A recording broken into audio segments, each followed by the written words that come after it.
Hi, everybody. My name is Rita Crompton. I am the Inventor Lady, and thank you for joining me today. Our topic today is who's really stealing your idea. I get inventors all the time. It's like, oh, I can't do that. Somebody will steal my idea. Oh, I can't do that. Somebody will steal my idea. Well, you know what? If you think along those lines and only along those lines, you will never get to market.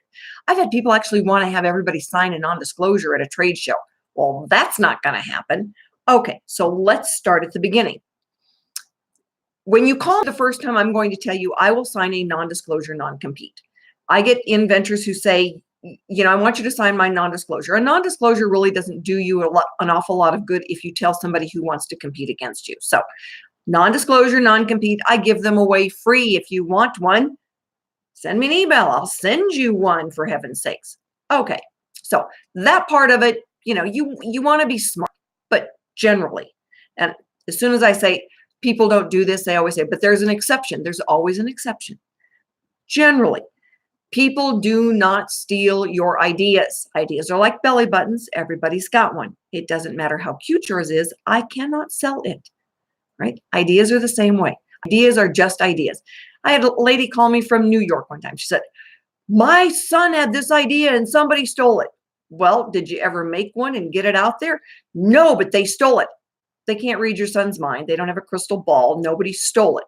People are coming up with ideas all the time, and it's the one who takes it to market first that gets to claim it as theirs. So what do we do? It is not a matter about who steals your ideas. Like I said, generally not there. People, however, companies want market share. When you've done all the work, when you've teed it up, you've got sexy prototypes, you've started manufacturing, and you start getting some attention out there in the marketplace, that's when somebody comes after you. And it's generally not China, unless you're working in the defense area or military ideas or new incredible software.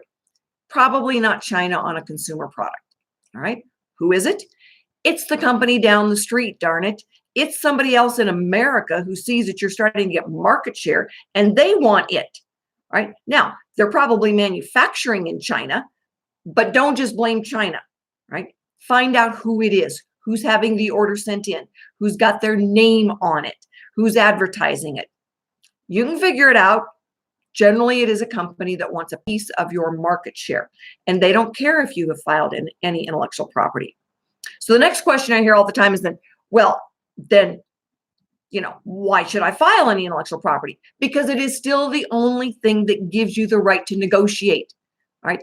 Go to Amazon and watch the film Invalidated, right? It's about several inventors who've had even though they've patented, their patents have issued, somebody has knocked it off.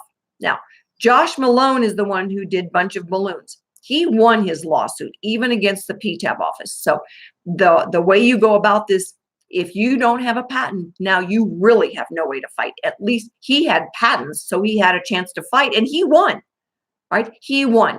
So they're trying to change those laws to close that back door to the PTAB office. So if you go out the door with a product now and you haven't filed a patent, you really are toast when it comes down to it. So with Inventor Lady, all right, what do we look at? When you license it, and Josh will be the first one to tell you this, he had licensed his intellectual property to a toy company, and the toy company helped him fight the battle. Without that, he would have had nothing. So when we're looking at what can you do, licensing is a big deal. They're going to help fight it. They're the ones that have put $500,000 into getting this to the marketplace. So you want their help. If you're using Archimedes' offspring, there's another big one. All right, where you've got a couple of big weights in your corner. Archimedes' offspring, who's given you money to put into this and has helped guide you, and the licensee as well. So now you're not in it all alone. When you think of yourself as being David against Goliath, now you're David with some pretty big players behind you. And we are looking then at being able to help you win the fight. So who's stealing your idea? Probably not who you think. The other option you have, file your patent in China. I've got a lot more inventors doing that these days. They file in China. And why? Because when you file in China, China will enforce it. And that's what we're looking for, is where can you file? So most inventors these days will file in the US. I always tell them home country, wherever that's at, or where your biggest market is, and then where it's going to be manufactured. Generally, that's going to be China still. Sometimes it's Mexico. You can file a PCT, Patent Cooperation Treaty. That gives you 30 months to decide where, if we've licensed it then. It gives us the right to go ahead and file. Always control the intellectual property. Always.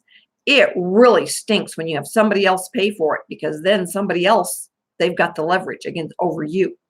You control it. It's what gives you leverage. You file it. Make sure it's done.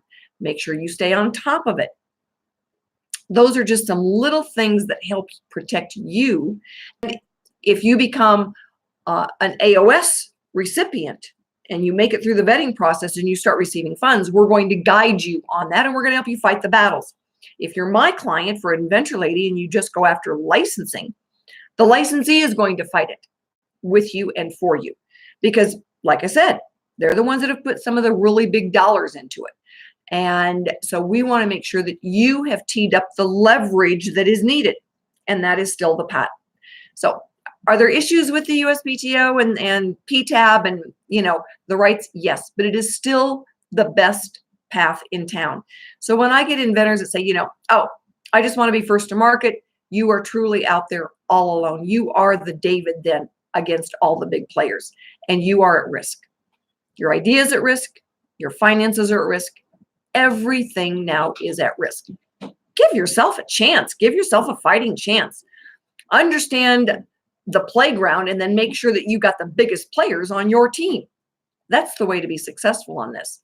My name is Rita Crompton. I am the Inventor Lady. I am here to guide you, to help you avoid those mistakes, and to give you the best chances of success. So I will talk to you again on Monday. And I get to have the privilege of talking to the Washington, D.C. Inventors Group via Utah. Isn't technology wonderful? I will talk to you on Monday.